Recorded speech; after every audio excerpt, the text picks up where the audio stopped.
안녕하세요. 좌충우돌 통합수업 이야기꾼입니다. 지금부터 세 가지 주제로 통합수업에 대해 알아보도록 하겠습니다. 첫 번째 주제는 통합교육과 통합수업입니다. 준비되셨나요? 통합학급을 담당해 보신 경험이 있는 선생님들께서는 통합교육 연수를 들어보신 경험이 있으실 겁니다. 반대로 통합학급을 담당해 보지 않은 선생님들께서는 통합교육, 통합수업이라는 단어가 익숙하지 않으실 거예요.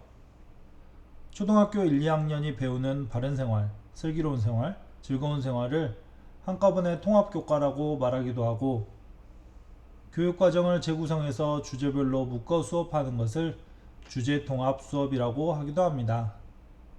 그러나 이 영상에서 다룰 통합교육, 통합수업은 방금 말씀드린 내용과는 다른 통합교육이랍니다. 함께 알아볼 통합교육은 장애인 등에 대한 특수교육법에서 규정된 통합교육을 말하는데요.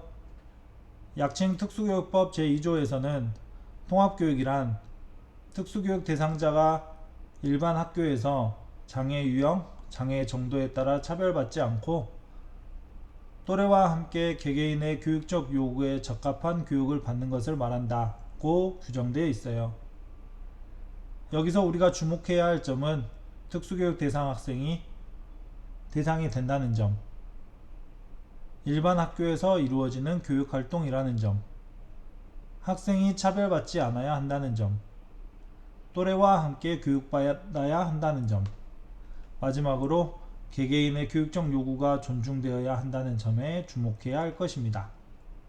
일반 학교에 다니는 특수교육 대상 학생들의 상황을 살펴보면 모두 일반 학급에 속해 있습니다. 그중 특수학급이 설치되어 있는 학교는 특수학급에도 특수교육 대상 학생이 속해 일부 교과 수업을 포함한 특수교육을 받게 되지만 일반 학교에서 재학 중인 특수교육 대상 학생들은 대부분 통합교육을 위해 일반 학급에서 일반 학생들과 공부하게 됩니다. 간단히 말해 이때 이루어지는 교육활동들을 통합교육이라 할 수 있습니다. 그렇다면 통합교육이 특수교육 대상 학생들만을 위해 이루어지는 교육일까요? 그렇지 않습니다. 통합교육은 일반 학생들 또한 대상으로 합니다. 당초 목적은 특수교육법에서 정한 바와 같이 특수교육 대상 학생들을 중심으로 시작되었지만 지금은 모든 학생들을 위한 교육으로 나아가고 있습니다. 특수학급이 아닌 일반 학급의 구성원은 특수교육 대상 학생뿐만 아니라 일반 학생들도 있으니까요. 그래서 통합교육의 관점에서 볼 때 일반 학생들과 특수교육 대상 학생들을 함께 교육하지만 통합교육의 초점이 특수교육 대상 학생들만 가리키면 안 된다는 것을 기억해야 되겠습니다.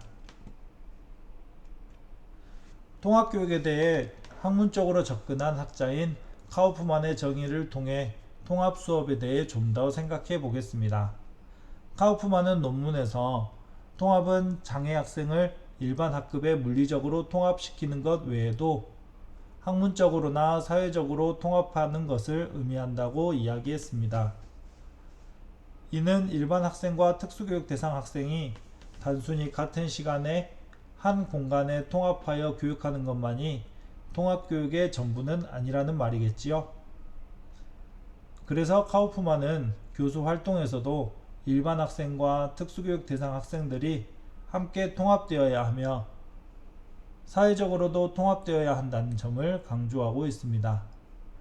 사실 특수교육 대상 학생들도 우리 사회의 중요한 구성원이기 때문에 사회적 통합에 이견은 없을 것 같네요. 그래서 수업하는 교사로서 더 고민해 보아야 할 부분인 교수 활동적 통합에 초점을 맞춰 본격적으로 이야기해 볼게요. 카우프만이 말한 세 가지 요소를 가지고 통합수업에 대해 일반 학급 수업과 특수학급 수업을 비교해서 생각해 보겠습니다. 일반적인 특수학급 교과 수업은 일반 학생들과 떨어져 따로 진행하기 때문에 물리적 통합 형태라고 보기 어렵겠죠. 사회적 통합 형태도 마찬가지겠고요.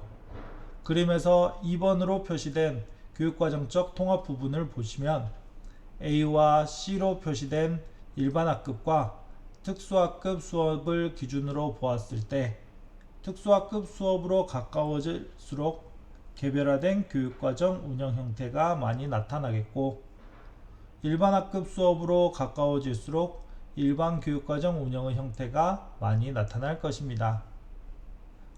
그래서 통합수업은 일반 학급에서 활용하는 일반 교육과정의 토대 위에서 학생의 개개인의 교육적 요구에 적합한 개별화된 교육과정을 운영하는 형태가 될 것이며, 전형적인 일반학급 수업과 특수학급 수업의 중간적인 형태가 됩니다.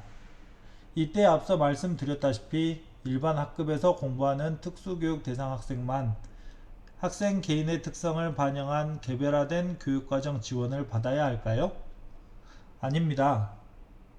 통합교육의 아이디어에서 보면 일반 학생도 학생의 특성을 반영한 학습 지원을 받을 수 있게 되면서 모든 학생이 통합교육의 주체가 되는 것입니다. 그래서 통합수업은 물리적, 사회적 통합을 바탕으로 학생의 특성을 반영하여 모든 학생이 학습할 수 있도록 교육과정을 재구성한 수업으로 정리해 볼 수 있으며, 이것은 요즘 대두되고 있는 학생 개인의 관심을 두는 미래 교육의 아이디어와도 통하지 않을까요? 지금까지 통합교육과 통합수업이 무엇인지에 대해 알아보았습니다. 그렇다면 통합수업을 하기 위해서 필요한 것에는 어떤 것들이 있을까요? 먼저 가장 중요한 것은 통합수업에 대한 일반교사의 관심입니다. 왜냐하면 특수교사만 근무하는 특수학교나 특수학급에서는 통합수업을 운영하는 데 한계가 있습니다. 통합수업은 일반 학급에서 이루어지는 활동이기 때문에 일반 교사의 의지가 가장 중요합니다. 그럼에도 불구하고 많은 교사들이 통합교육은 특수교육 대상 학생들을 위한 교육이고 특수교사가 통합교육의 전문가라고 오해하고 있습니다. 그래서 일반 교사들의 통합교육에 대한 연구가 어려워지기도 하죠. 그러나 앞서 살펴보았던 것처럼 통합교육은 모든 학생들을 위한 교육이기 때문에 특수교육 대상 학생들이 어떻게 하면 통합수업에서 의미있게 참여할까 고민하다 보면 일반 학생이지만 다른 특성을 가진 학생들의 학습에도 함께 고민이 되어 결국 일반 교사의 전문성 향상에 큰 도움이 될 것입니다.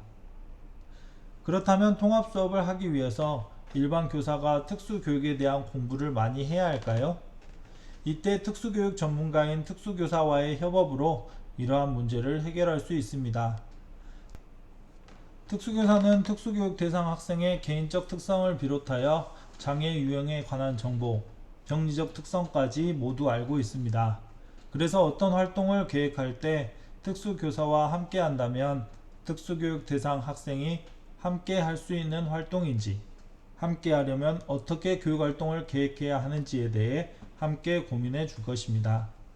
사실 이러한 적극적인 협업이 되기 위해서는 일반 교사와 특수교사 모두 많은 노력이 필요합니다. 이때 서로의 영역을 존중하고 배려한다면 학생들에게 더 나은 통합수업을 제공할 수 있지 않을까요? 마지막으로 일반 교사들이 통합학급을 맡게 되면 일반 학급을 담당할 때보다 더 많이 고민해야 하고 연구해야 합니다. 제도적으로 통합교육 연수를 수강하는 것을 장려하는 것에 그치지 않고 통합교육에 대해 고민할 수 있는 시간을 제공하는 것이 가장 필요할 것입니다. 이상으로 통합교육과 통합수업에 대해 알아보았습니다. 감사합니다.